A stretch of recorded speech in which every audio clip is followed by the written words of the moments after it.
Namataan sa Timor-Leste ang 6 na kaanak ni dating Negros Oriental 3rd District Representative Arnulfo Teves Jr.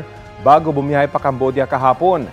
Sa mga larawang ibinigay ng source ng GMA Integrated News, pasakay sa isang private plane ang mga kaanak ni Teves.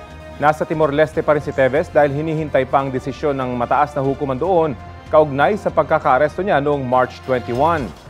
Wanted sa Pilipinas ang dating congressman dahil siya ang itinurong mastermind sa pagpatay kay Negros Oriental Governor Roel Digamo at siyang pang iba noong March 4, 2023.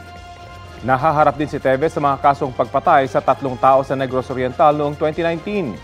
Ilang beses nang itinanggi ni Teves ang mga akusasyon laban sa kanya.